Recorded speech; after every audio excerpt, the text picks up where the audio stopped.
welcome back to my YouTube channel. ඉතින් අද මම කතා කරන්න යන්නේ මම කොහොමද මගේ ව්‍යාපාරය පටන් ගත්තේ සහ ඒ වගේම ඔයාලට වැදගත් වෙන දේවල් කියලා දෙන්න තමයි මම හිතාගෙන ඉන්නේ. මට මෙහෙමයි මම සාමාන්‍ය ජොබ් එකක් කරන්න වැඩි කැමැත්තක් තියෙන කෙනෙක් නෙවෙයි. ඉතින් මම යුනිවර්සිටි එකේ ඉද්දිත් මම හිතාගෙන හිටියේ මම බිස්නස් එකක් කරනවා. එතකොට මට ඒකට ආසාවක් තිබ්බා. මම මේ වගේ බිස්නස් එකක් තමයි කරන්නේ.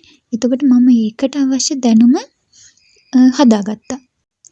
ඉතින් කොහොම හරි මම මැරි කරලා ආවට පස්සේ මට හස්බන්ඩ් මැෂින් එකක් අරන් දුන්නා. ඉතින් මම මැෂින් එකෙන් මහල පුරුදු වුණා. ඉස්සෙල්ලම පුරුදු වුණා. කියන්නේ මට ගෙදර තියෙන ඇඳුම් කපලා එහෙම හොඳට මම මහල පුරුදු වෙලා තමයි ඒක බිස්නස් එකක් විදිහට පටන් ගන්න හිතාගත්තේ. ඉතින් ඒ වගේ අපි දෙයක් කවට හරි විකුණන්න නම් කරන්නේ අපි ඒ දේ හොඳටම කරන්න ඕනේනේ. ඒක නිසා ඒ දේ ගැන පළවෙනියටම සැලකිලිමත් වුණා.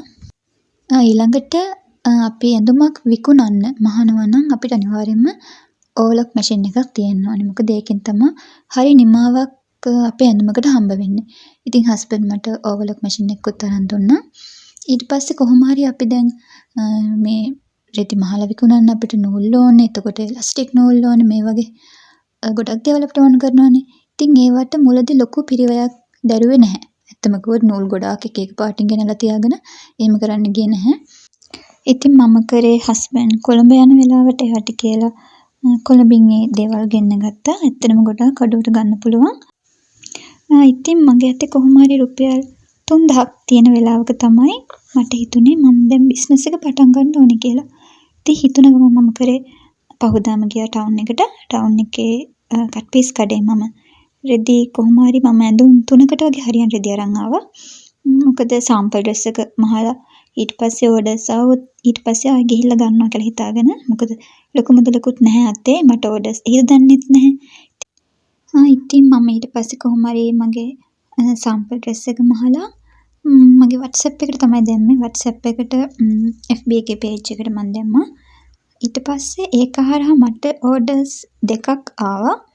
ඉතින් ඒ දෙක මම කොහොම හරි මහලා මේවා කරලා යවුවා. ඊළඟට මම කරේ දැන් මට ඉතින් ආවනේ ලාභයක්.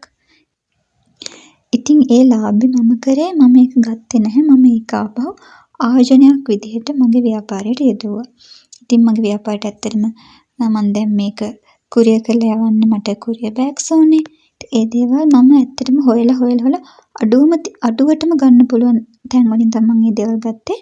මොකද ලොකු පිරිවැයක් ඇත්තටම මම මගේ ව්‍යාපාරය පටන් ගත්තා විතරයි. ඉතින් ලොකු පිරිවැයක් මම මේ දේවල් වලට යොදවන්න නැහැ කියන තීරණේ හිටියා.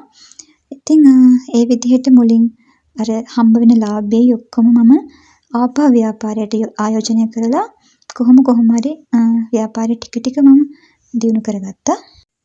ඉතින් ඒ වගේම අලුත් තාක්ෂණය පාවිච්චි කරන්න ඔයාගේ නිෂ්පාදනය අනිත් අයට ඉදිරිපත් කරන්න ලස්සන බෑග්ග්‍රවුන්ඩ් හදාගන්න මේ වගේ දේවල් වලට අද ඇත්තටම තාක්ෂණ දියුණුවයි ඒ දේවල් පාවිච්චි කරන්න.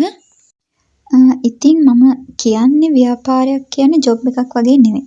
අපිට ටික කාලයක් මහන්සි වෙන්න වෙන අපේ තැන හදාගන්න අපිට වෙළඳ පොලක් හදාගන්න අපි ටික කාලයක් මහන්සි වෙන්න ඕන අපිට කැප වෙන්න වෙන. ඇත්තටම ඔයාට කියන්නේ ජොබ් එකක් කරන කෙනෙක්ට නම් උදේ 8ට ගියා හවස 5ට ගෙදර ආවා එතනින් පස්සේ ඒදී ඉවරයි. නමුත් ව්‍යාපාරයක් කරන කෙනෙක්ට එහෙම නෙවෙයි. ඔයාට වෙලාවක් ඇත්තටම ඔයාට හැමතිස්සෙම ඔයාට ව්‍යාපාරයත් එක්ක ඉන්න සිද්ධ වෙනවා.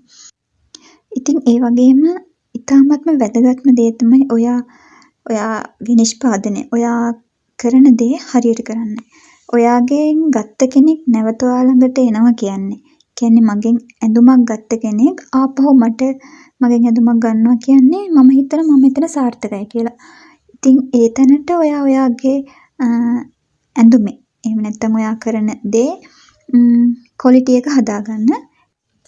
ඉතින් ඔයා දැනටමත් බිස්නස් එකක් පටන් ගන්න හිත ඉන්නවා නම් ප්ලෑන් එකක් හදාගෙන ඔයා ඊට පස්සේ අවශ්‍ය කරන සම්පත් හොයාගෙන ආයෝජනය කරන්න මුදල් ඒ දේවල් හොයාගෙන ඉතින් ඔයාගේ ව්‍යාපාරය පටන් ගන්න.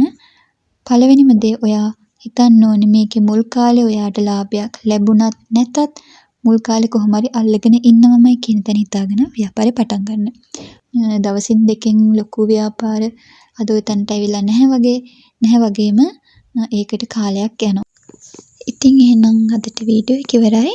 අලුත් වීඩියෝ එකකින් ඉක්මනින්ම හම්බ වෙමු. ගිහින් එන්නම්.